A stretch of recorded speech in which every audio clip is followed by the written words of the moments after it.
Good morning, everyone. It is so nice to be here with you again this morning. It's been 3 weeks, which seems like a really long time, probably just because it's been busy, and it's already October 1st. Happy October, everyone. Officially fall. No more hedging our bets. We're well in. So, congratulations on the beginning of fall season, however you mark it. First off, jumping right into stitching in action, we have some extra fun ones this week. The violets was a free design that I put out at this last market, and Rachel C. stitched it for the first time using linen. She usually stitches on Aida, which she really enjoys, but because the model was stitched on linen, she went ahead and tried it on 28 count even weave, and also really enjoyed that. And this is, I think, an appropriate time to mention that you should always stitch on what you like. And people will say to me, oh, I've never used 40, but I really like the design. Stitch it on what you like. Cross stitch is supposed to be fun. Most of my models end up stitched on 40 count because that's what I like to stitch on. So it's what I have when I go to pull fabric from something. Unless I'm specifically asked to do the model on a different fabric, I will use the fabric that I have on hand. And so that's why it ends up on 40 count. Not because it needs to be, because you should stitch on whatever you like. But that said, congratulations, Rachel, on trying something new and enjoying it. And if you didn't, you could always do it on Aida and it would look just as wonderful. But I'm so glad you found another fabric that you enjoy stitching on. So thank you for sharing that with us, Rachel. On an unrelated note, I was at the Pacific Northwest Stitch Summit this past weekend, and more about that to come later.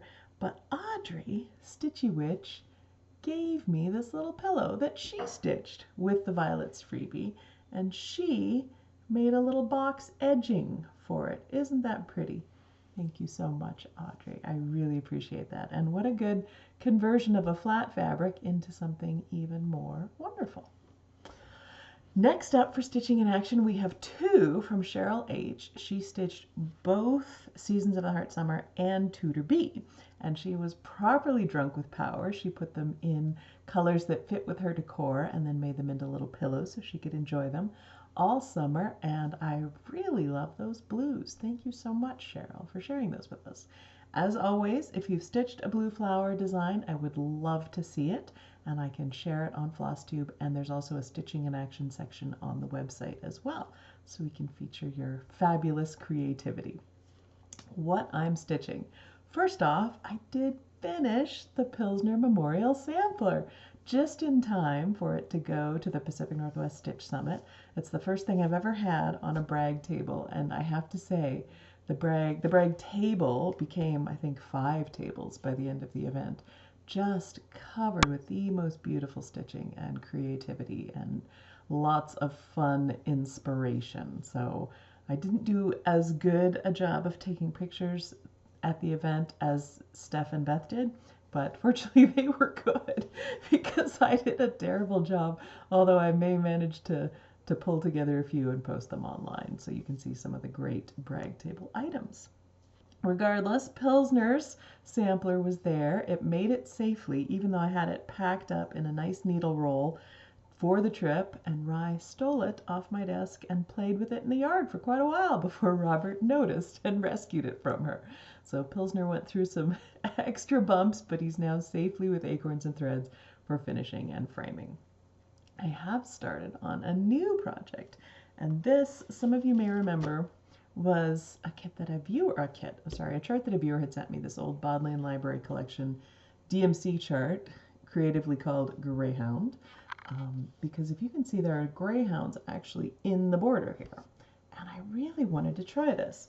Of course, I also got drunk with power, as is my way, and it was a bit of an aggressive stitch to take on a retreat. I'm trying to find a way to properly see this. It's a little tough, but I loved it, and I can't wait.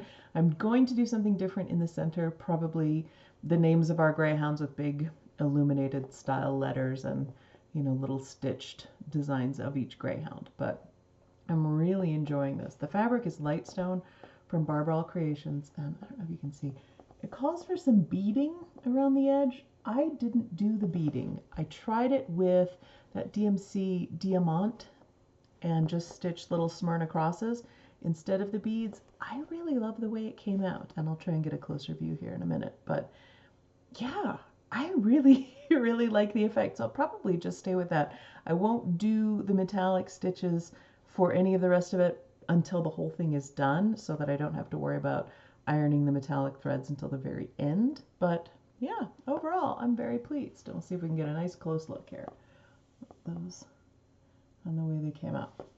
So this is what I'm stitching. I'm really enjoying it. The only tricky part is that I wish I could highlight what I've finished as I stitch. I don't often do that, but sometimes it's very helpful, and this would be one of those extra helpful times. But the chart is one of those that folds out, and I don't want to mark on the vintage chart, and I haven't found the time or the way to get good copies of each page, so I'm still just muddling along. But it's a fairly quick stitch, especially since I'm not following the called fors at all, and I'm just making it up as I go along and fudging it if I need to. So yeah, really enjoying it. I think I am going to spend some time this year just stitching some of my Greyhound designs. I even got another one at the giveaway table at Pacific Northwest Stitch Summit, so I'll be stocked up for a little bit with those. Stash Spotlight. I did shop at Acorns and Threads. It will come as no surprise to anyone. I got some fun stuff, but I'm going to talk about that next time, because this time I want to talk about these. First off, I got this blue flower coaster when I visited Beth Twist at her house, which was so fun.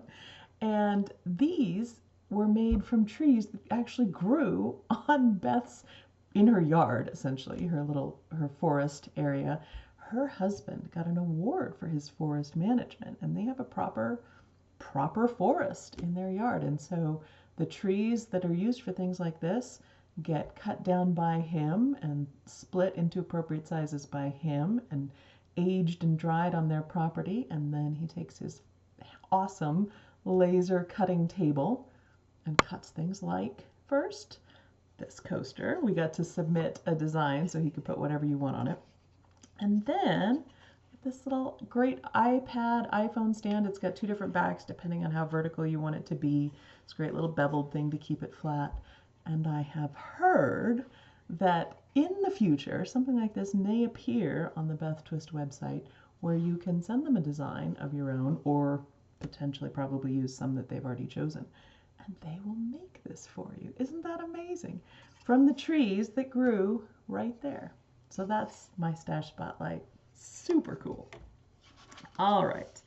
World Around. I had initially planned to do something very Oregon themed, something I saw on the trip. I had a lot of ideas lined up, but then I realized it's Fat Bear time. And of course, you don't get in the way of a chunky bear. So all else is moving aside to make room for Fat Bears. Fat Bear Week officially starts on the 5th of October, although on the 3rd, which is Monday, they will announce this year's candidates. If you go to the website, and I'll put all that info in the notes as well, or you can just Google Fat Bear Week.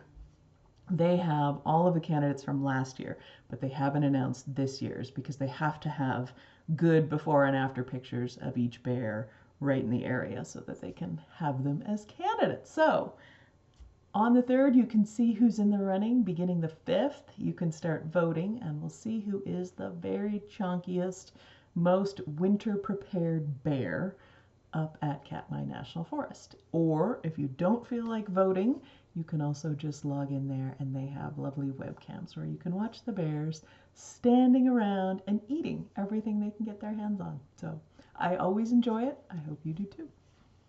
Questions. Last video, the question was, have you ever painted a filing cabinet? I got so many good tips. Thank you all for that. And I feel pretty confident that if I decide to paint, I can do that. I did also start toying with using removable wallpaper, the peel and stick kind. And so I ordered a couple of just sample printout sheets from Spoonflower to get a pattern that I like in case I decide to go that way, which I think I might, but I haven't decided yet. So I really do look forward to getting those filing cabinets out of the closet though, so I can have a little bit easier access to the stored charts, and also so that I can have the closet space a little better organized, particularly for storing fabric and other important things. So thank you all. Question this week. Maybe one of those about which there is much debate and strong feelings. Hocus Pocus, the movie. What do you think? I've never actually seen it, but they've made a new one now, and so I know a lot of people love the original. I would like to hear what you think if you've seen it. Do you like the original? Do you like the new one if you've seen that?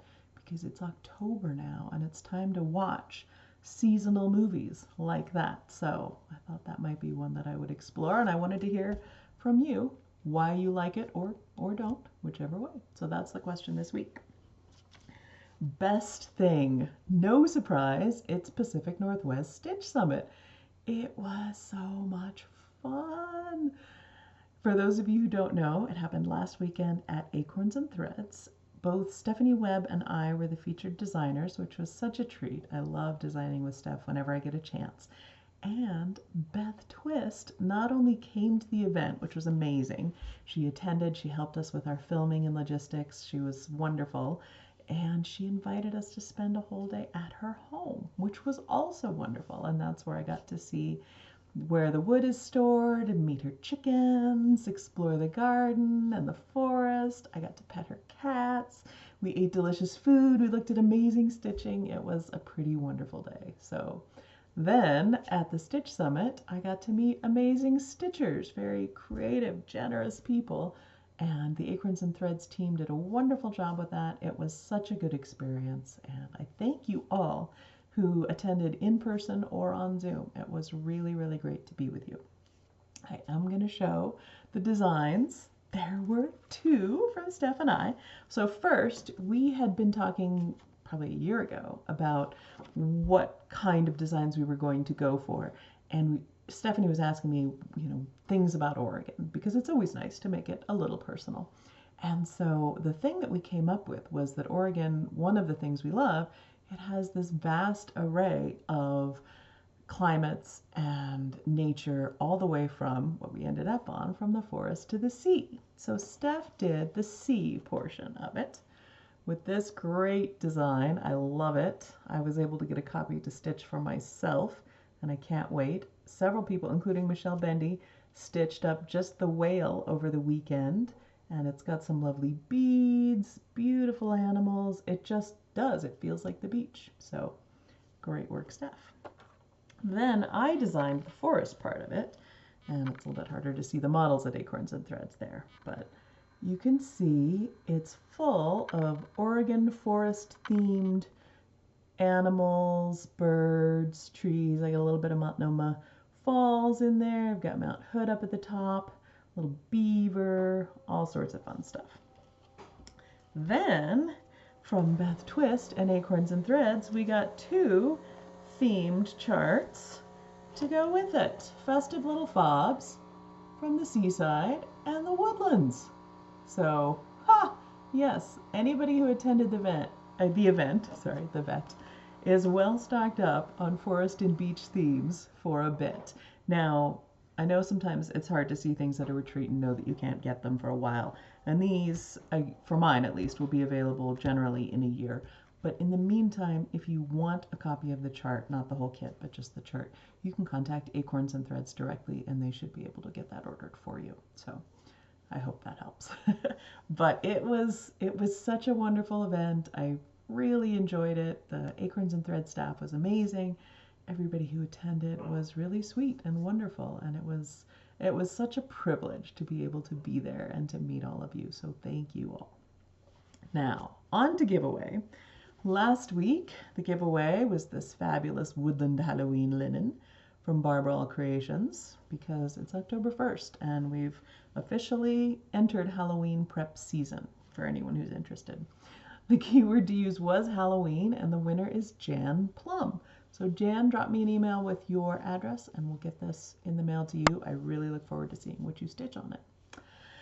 Giveaway this week, I am going to give away a copy of the chart for Forest Home and a copy of the linen that Jukas at xJudesign designed for this. It's called Ghostly Shadows. It was a linen that I had through her Fabric of the Month Club about a year ago, and it was the one I really wanted to use. So I asked her if she would dye some more for the kits, and she was happy to do that. So I will give you the chart and the linen, and the keyword to use in your comments is forest. Submit a comment with the word forest, and hopefully be selected to win next time in 2 weeks. That's it for me. It's not much in the way of announcements. It's wonderful to be home. I missed my bed and my husband, then, you know, my dogs and my bed and all the things that make it home, your own coffee and just being at home. But it was still a lovely trip. We have Mosey snoozing away. I can't get the right, there we go. She's snoozing away on that side. In the background here, she's had her morning walk and she got even to meet a few other dogs, which she always enjoys. I hope you have good plans this weekend. I have a lot that I'd like to get done. I have some models to finish that are being released this winter. I have some charts to pack up, and I have some things in the garden that are done and ready to come out. So I hope you have a lovely time as well. We've got some puppy video here at the end, and I look forward to seeing you in 2 weeks. Thank you so much for joining me. Bye.